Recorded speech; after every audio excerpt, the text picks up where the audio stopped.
Oke, welcome back to my channel. Jadi sekarang sudah kita masuk di bulan November. Artinya apa? Artinya akan ada FIFA Matchday lagi dan akan kita ulas pemanggilan 27 pemain yang sudah diserahkan oleh Sintayong lewat website PSSI resmi. Kita langsung masuk di intro aja.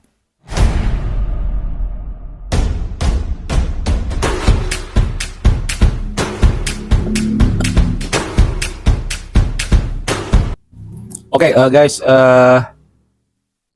kemarin PSSI sudah mengeluarkan official resmi dari pemanggilan 27 pemain. Ini kurang lebih sama seperti bulan sebelumnya ya. 27 pemain yang dipanggil oleh Sintayong dan lebih 1 atau 26 pemain di bulan sebelumnya, alias di bulan September. Nama-nama yang akan bermain di Matchday, FIFA Matchday lanjutan kualifikasi round 3 Piala Dunia 2026 zona Asia. Jadi ini saya langsung bacain aja ya beberapa pemainnya. Untuk di deretan ini sih tidak banyak perubahan. Saya bahas beberapa perubahannya aja ya. Paling Hernando Ari, kiper Persebaya diganti oleh Muhammad Riyandi. Hernando Ari itu kabarnya kemarin mendapatkan cedera yang lumayan, bahunya geser kalau nggak salah. Jadi memang kalau nggak Emery Riyandi, Adi Satrio sini kiper ininya ya, kiper cadangannya ya, pengganti dari 3 kiper utama ini ya. Lalu untuk Justin Hapner akan kembali setelah kemarin absen karena cedera. Jordi Amat yang kemarin sempat cedera ini masuk di list, kita belum tahu nih apakah nanti cedera lagi atau gimana. Terus tidak ada nama ini ya, Wahyu Pras ya dari Malut United. Terus yang agak mengejutkan ini meskipun nama lama tapi yang sangat ditunggu-tunggu adalah Sayuri bersaudara. Yakob dan Yanje Sayuri ini keduanya dimiliki oleh klub Maluku United. Dua-duanya posisinya pemain sayap. Terus di lini tengah nggak ada perubahan. Ya, di depan paling ada Ramadan Sananta yang masuk lagi menggantikan Dimas Derajat. Jadi ini sepertinya ada 5 pemain yang digantikan. Yang pertama adalah Hernando Ari yang cedera bahu. Kedua, Kapten Asnawi Mangku Alam juga diberitakan oleh klubnya. Port F juga dia menderita cedera hampir 4 mingguan katanya, artinya memang sampai November ini ya. Terus Wahyu Pras ketiga yang tidak main. Keempat adalah Dimas Derajat itu ya yang tadi dipanggil ya. Oke, kita melihat skuad yang dimiliki oleh Sintayong kali ini tidak banyak perubahan dan banyak yang nyari kenapa Kevin Dix belum masuk.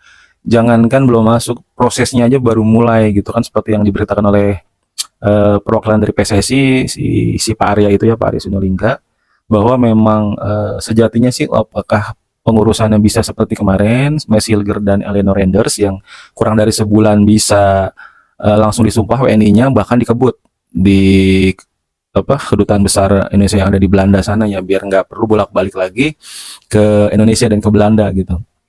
Tapi karena berbagai pertimbangan, yang pertama di bulan kemarin itu di Oktober itu dari pertengahan sampai akhir ini adanya serah terima jabatan dari pengurus lama ke pengurus baru, dan mereka pun juga harus rapat-rapat awal juga, ada kongres-kongres kecil juga. Jadi sepertinya tidak mungkin ada fokus atau khusus di proses ini aja. Nah itu dia.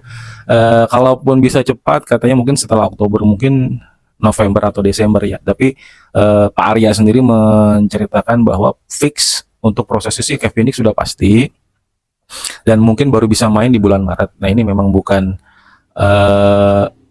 cuman ini aja, tapi memang udah digaransi oleh perwakilan dari PSSI ya, bersama 2 diaspora juga dari timnas wanita ya.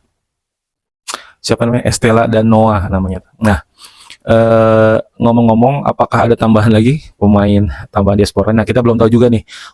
Untuk berkas sih bisa masuk duluan si siapa? Kevin Dix, tapi mungkin aja yang lain bisa menyusul kan, seperti yang kemarin saya juga sudah bahas di video sebelumnya. Ada kemungkinan kans terbesarnya kita punya Jairo Ridwal yang menurut podcast dari pihak sana di Belanda, banyak podcast bilang bahwa Jairo Ridwal konon kabarnya sudah juga dokumennya diserahkan ke PSSI juga, termasuk Moro Jiostra juga yang mengakui dokumennya sudah diminta oleh PSSI sedang dicek. Kemungkinan potensial lainnya ada Emiliano Jonathan, sayap dari VTC Arnhem. Itu sih yang kemungkinan 3 pemain ini yang kemungkinan dalam waktu yang cepat ya. Tapi kalau nama-nama yang lain sih masih banyak sih. Ada backnya Leeds United, ada Pascal Struijk, terus juga kiper dari Como, Emiliano Mulyadi Audero, yaitu juga dapat diperbincangkan. Tapi sejauh mana kabar kebenarannya itu masih rapat-rapat ditutup oleh PSSI gitu. Yang kemungkinan fix sudah pasti Kevin Dix untuk timnas senior yang pria. Untuk tambahannya kita baru mendengar Jaro Ridwan aja. Mudah-mudahan sih ini Jaro Ridwan lah, karena sosok yang lumayan sih kalau dia bisa main di bulan Maret ini gitu. Oke, langsung aja saya mau bahas sedikit soal pertandingan di bulan ini, di bulan November. Nanti tanggal 15 kita akan menjamu Jepang lebih dulu di Stadion Gelora Bung Karno. Lalu tanggal 19 juga akan menjamu Arab Saudi. Nah, ini pertandingan yang ini ya, yang lumayan menentukan. Jadi setelah Indonesia di partai pertama berhasil menahan imbang Arab Saudi, kedua juga berhasil menahan imbang Australia di GBK. Lalu partai ketiga kita bisa menahan lagi tuan rumah Bahrain meskipun dengan drama-drama. Orang-orang banyak yang nggak suka saya bilang kita bisa menahan Bahrain karena memang posisinya Indonesia yang leading sebelum mereka mencetak gol lewat dari ketentuan injury time itu ya.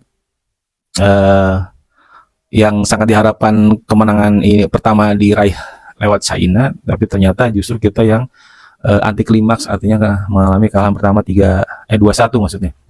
Nah, berarti ini ada pertandingan ke-5 dan ke-6, artinya terakhir di putaran pertama menghadapi Jepang, dan putaran keduanya ini adalah Arab Saudi, yang pada saat pertama kita berhasil menahan di Arab Saudi. Nah, ini bagaimana kansnya nanti akan saya bahas di video selanjutnya, tapi saya mau bahas dulu beberapa pemain yang kemungkinan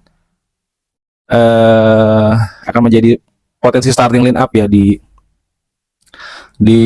skuad timnas Indonesia ini. Nah, timnas Indonesia sekarang di era Sintayong lebih senang ke pakem 3 posisi back, karena Sintayong mungkin awal-awal juga sudah berusaha mengcombine beberapa ramuan dari mungkin 4-3-3, mungkin 4-4-2, 4-2-3-1. Ya jika menghadapi pertandingan yang tidak terlalu sulit atau tidak terlalu susah, mungkin berani memasang 4 back, karena nggak mungkin juga memasang 3 back ini ya, karena pasti 3 back ini lebih kuat di bertahan dan memperkuat lini tengah. Artinya mereka harus bermain fight di belakang dan tengah, karena pastinya sih lini serang akan kebanyakan kosong. Jadi memang formula Sintayong ini sudah kita baca. Formasinya akan bisa fleksibel dari formasi 3-5-2 atau mungkin juga 3-4-3, tergantung kondisi timnas itu sendiri, apakah diserang atau pada saat memainkan bola gitu. Jadi untuk 3 back ini sudah dipatenkan. Sepertinya nama-nama seperti Rizky Ridho, salah satu nama lokal atau nama pemain yang berasal dari liga domestik itu sendiri, akan dipercayakan. Kemungkinan yang kedua, kalau tidak ada halangan, Jai Itses tetap akan main. Nah, ini mumpung Asnawi absen, sepertinya ban kapten akan kembali ke lengan Jai Itses lagi ya, mudah-mudahan, karena kemarin juga Asnawi kebanyakan dikritik. Meskipun Sintayong tetap pembelanya, ya netizen sudah kadung agak kesal ya, karena mereka yakin kita bisa minimal mencuri lagi 1 poin, bahkan 3 poin, tapi nyatanya bahkan sepanjang pertandingan mengurung dengan hampir menguasai pertandingan dengan ball possession 70%, justru kebobolan lewat counter attack di babak pertama. Nah, ini yang membuat timnas akhirnya kembali membumi, meskipun dengan banyaknya pemain bintang dari diaspora luar negeri, ya tetap menghadapi pemain dari China pun yang sebagian besar pemainnya bermain di liga lokalnya justru bisa mengungguli. Mads Hilger sepertinya akan kembali dipasang, meskipun kemarin menghadapi China sempat diganti di babak kedua di awal. Saya kurang tahu juga apakah karena kesalahannya gagal menutup gol kedua atau memang ada cedera ringan. Info terakhir sih adalah katanya cedera ringan, tapi kemarin dia di klubnya di Twente NCSD yang berhasil mencetak gol saat Twente menang 5-0 ya di Liga Eredivisie, dan kemungkinan sih akan dipasang. Nah, saya melihat posisi Rizky Ridho kuat ya untuk menemani dua pemain belakang ini.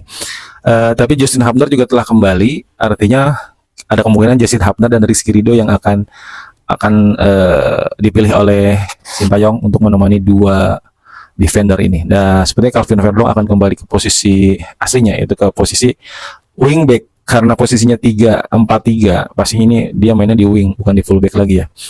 Nah, posisi kiri sudah pasti tadi disebutkan Calvin Verdong akan menempati posisi wing kanan. Kemungkinan saya mikir antara Eleanor Renders dan Sandy Walsh sepertinya ya. Karena Eleanor Renders ini katanya digadang-gadang bisa membantu penyerangan di sektor sayap kanan maupun kiri. Tapi kemarin Sintayong belum berani kasih posisi yang seperti itu, dia baru dikasih posisi fullback dan wingback dengan Sandy Walsh. Ada kemungkinan saya lihat Sandy Walsh atau Eleanor Renders di posisi wing kanan ya. Untuk posisi tengah saya nggak tahu nih, kemarin Sintayong agak blunder sedikit karena berpikir pada saat menghadapi China ini mereka akan fight di tengah, jadi yang dipasang ada dua breaker sesuai dengan analisa saya juga kemarin ya. Apabila Indonesia ingin menyerang terus, artinya Tom Hai harus bermain di awal babak pertama gitu. Tapi kalau dia ingin fight karena nanti akan permainan terkurung di lini tengah, artinya dia butuh dua breaker atau dua pemain yang bisa pegang bola dan memotong bola. Artinya dua pemain ini jatuh pada Ivar Jenner dan Nathan Choaon ya. Tapi kemarin juga salah karena dia si China memilih untuk menunggu bola, jadi menunggu di seperempat wilayahnya untuk mengcounter attack. Ini sesuatu yang tidak dipikirkan oleh Sintayong gitu ya. Nah, menghadapi Jepang ini memang yang agak sulitnya adalah kita tahu dia pasti bermain menyerang, baik main di kandang maupun di tandang. Kita bisa lihat menghadapi China pun dia menang 7-0. Lalu menghadapi di kandang ya, menghadapi Bahrain di kandang Bahrain dia bisa menang besar juga 5-0. Artinya memang dia tidak peduli mau main dimanapun, skillnya sama pemain diturunkan, nggak ada kata ampun. Sepak bola adalah menyerang. Nah ini kita lihat apakah nanti Tom Hai akan dipasangkan di babak pertama sebagai tanda kutip playmaker atau di playing playmakernya, atau mau ngelawan dulu nih di tengah, di fight lagi. Kita pasti akan memunculkan nama Ivar Jenner dan Nathan Choaon. Nah itu udah pasti pakai mas itulah. Kalau misalkan kita mau langsung inisiatif menyerang, artinya ada satu jenderal lapangan itu Tom Hai, mungkin pasangannya bisa Nathan Choaon atau Ivar Jenner. Nah itu.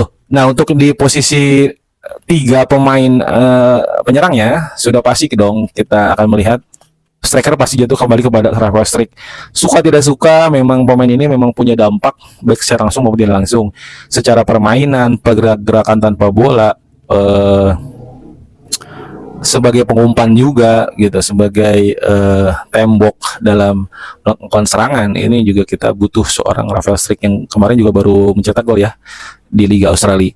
Di posisi kiri sudah pasti dia akan milik Ragnar Oratmangun, pemain asal FC Dender ini. Dan posisi kanan sih saya yakin bukan Marcelino, bukan Witan Sulaiman, atau juga bukan Eleanor Renders. Saya yakin satu nama pasti akan milik Jakob Sayuri ini, karena ya dia bagus waktu di PSM pun ya dia bagus, dan waktu di Piala Asia kemarin pun dia didaulat menjadi pencetak asis terbaik. Nah itu dia.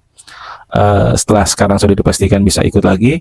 Yang ini kan juga masih ini ya, masih nanti tanggal 5 ada ngumpul ya, dikumpulkannya ya, oleh PSSI, oleh Badan Timnas, dan dari 27 pemain ini akan dicoret antara 3 sampai 4 pemain. Nah, kita belum tahu nih yang dicoret siapa. Yang mudah-mudahan sih saya berharap Jakob Sayuri sama Yance sih enggak sih.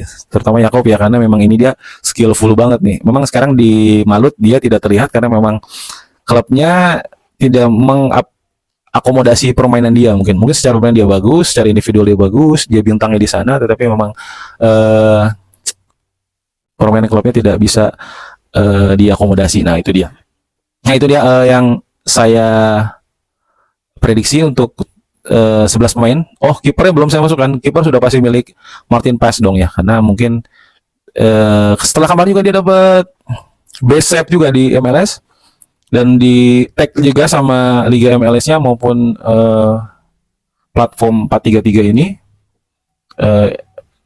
goalkeeper Indonesia best save gitu. Jadi tidak ada kata lagi untuk menggantikan dia. Terima kasih yang sudah menonton video saya.